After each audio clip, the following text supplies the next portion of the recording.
qui freine la plupart des gens, en fait, c'est la peur des hommes. C'est la peur de ce que les gens pensent de vous. C'est la peur de ta réputation. Et en fait, si je vous parle de moi-même, moi j'étais la personne la plus timide, la plus gênée, j'avais aucun courage. Mais quand j'ai compris la réalité de l'éternité, j'ai compris la réalité de l'enfer, je me suis dit, j'ai pas de choix. Même si je suis timide, même si j'ai peur de ce que les gens pensent de moi, je dois mourir à ma chair, je dois mourir à mon orgueil, je dois mourir à moi-même. Alors c'est vraiment ça, il faut mourir à notre chair et prendre une ferme décision que tu vas pas vivre selon les opinions des hommes. Amen.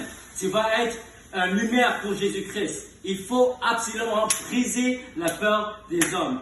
Et ce qui peut vous aider, c'est premièrement le renouvellement des pensées. Parce que la Bible dit que Dieu t'a pas donné un esprit de timidité. Il t'a donné un esprit de puissance, un esprit d'amour, un esprit de sagesse. C'est ça l'esprit qui vit en toi. Le même esprit qui a ressuscité Jésus de la mort vit en toi. Alors comment tu peux pas aller prêcher l'évangile? Tu es capable. Jésus-Christ lui-même vit en toi. Alors tu es capable. Alors renouvelle tes pensées, change tes pensées et dis-toi que tu es courageux pour Jésus. Tu es pas timide, tu es courageux, tu es en feu pour Jésus. Change cette mentalité et renouvelle tes pensées. Et aussi, ce qui peut t'aider, c'est entoure-toi avec les gens qui sont aussi enflammés pour Jésus. Parce que les gens avec qui tu t'entoures, c'est ça que tu vas devenir. Et s'il n'y en a pas des gens autour de toi qui sont en feu pour Jésus, alors va gagner les gens en feu pour Jésus. Toi, sois en feu pour Jésus. Gagne les gens en feu pour Jésus. Forme les disciples en feu pour Jésus. Et après, vous allez être toute une famille enflammée pour le Seigneur Jésus. Amen. Nous amener dans le péché. Et la Bible dit de soumettre à Dieu et de résister le diable. Alors, premièrement, il faut assurer que ton cœur est 100%, ton cœur est 100% à Dieu.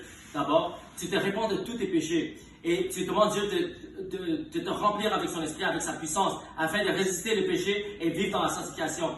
Alors, parfois, tu sais, on a des tentations, même comme chrétien, et ça se peut qu'on se tombe, mais c'est très important, quand on tombe, qu'on se relève tout de suite, on se relève à chaque fois, et ne laisse pas tes défauts ou les choses de ton passé te faire rester à terre.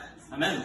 Et la Bible nous dit, la seule façon que nous, qu'on peut ne pas être conformé à ce ciel présent, mais d'être transformé, c'est par le renouvellement de nos pensées. Alors c'est vraiment important, en tant que chrétien, quand on est né de nouveau, l'Esprit de Dieu vient en nous. L'Esprit de Dieu nous donne un nouvel cœur, mais en même temps, on est toujours dans la chair. Alors c'est pour ça que c'est important d'être renouvelé dans la pensée. Comment être renouvelé dans la pensée? Premièrement, tu as une vie de méditation de la parole, tu as une vie de prière, et tu médites les choses qui sont pures, les choses qui sont saines. Si tu vois que ton feu c'est en train de s'éteindre, si tu vois que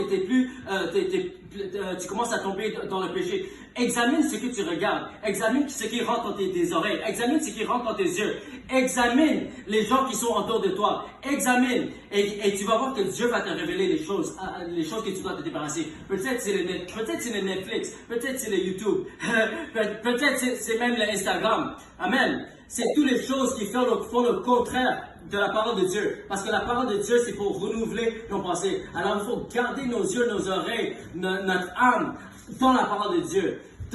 Et c'est comme ça qu'on peut garder ce feu, on peut garder cette sanctification. Et aussi, très important, comme j'ai dit déjà, les gens avec qui tu t'entoures.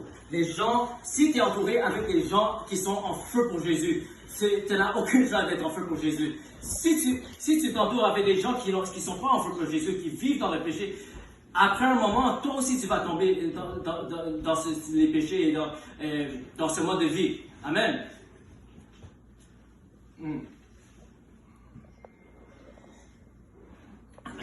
Oui. OK. Il y a un moment où on doit surmonter ce peur. Et la seule façon de surmonter ce peur, c'est de l'affronter. Juste affronter ce peur-là.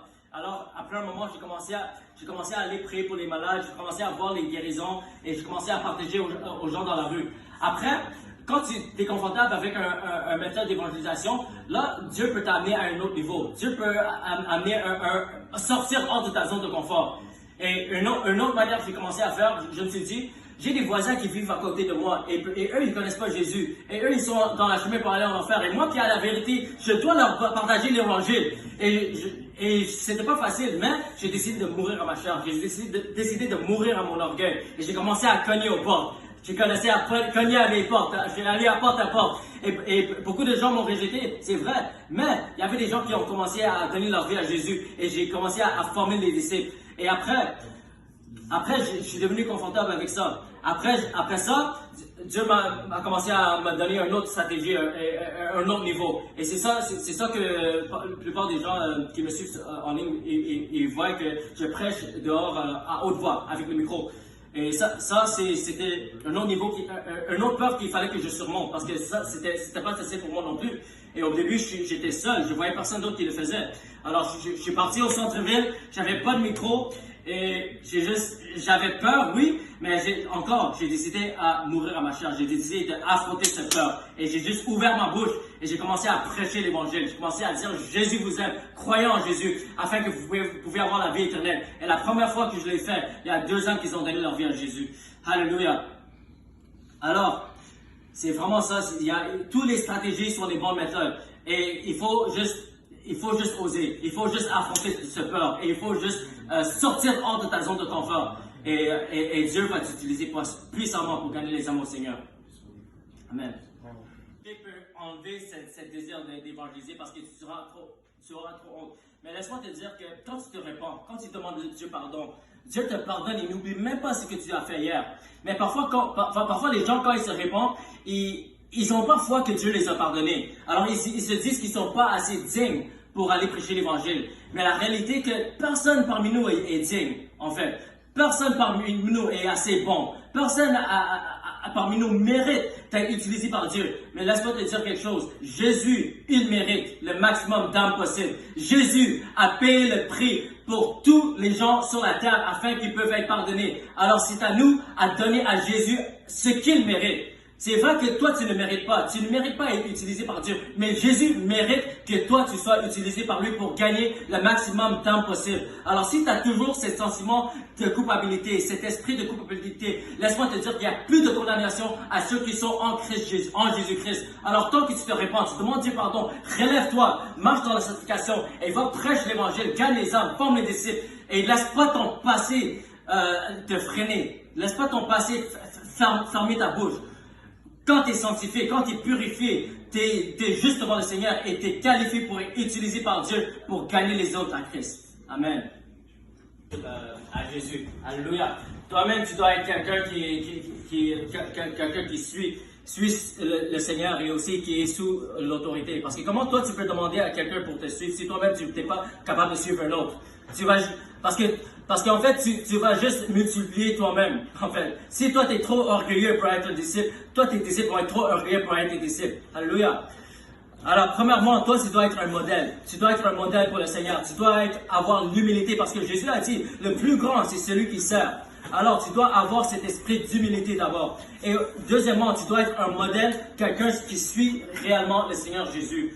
Quelqu'un qui pratique la sanctification, quelqu'un qui obéit aux commandements. Jésus a dit, si tu m'aimes, tu vas obéir à mes commandements. Et quand tu obéis aux commandements de Dieu, c'est là où les gens vont voir la lumière en toi. Les gens vont être attirés à ça. Et tu dois aussi prêcher l'évangile. Tu dois être un modèle à quelqu'un qui n'a pas honte de l'évangile. On n'a pas honte de l'évangile parce que c'est la puissance de Dieu qui nous amène à la salut. Comment on peut avoir honte de l'évangile? Jésus a dit, si tu as honte de moi, mon Père va avoir honte de toi. Alléluia.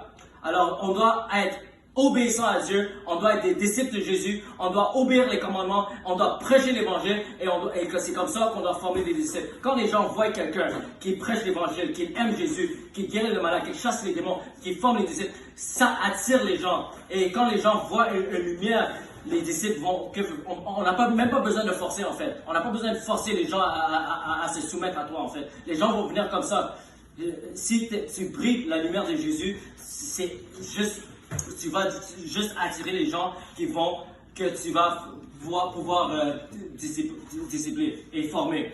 Amen.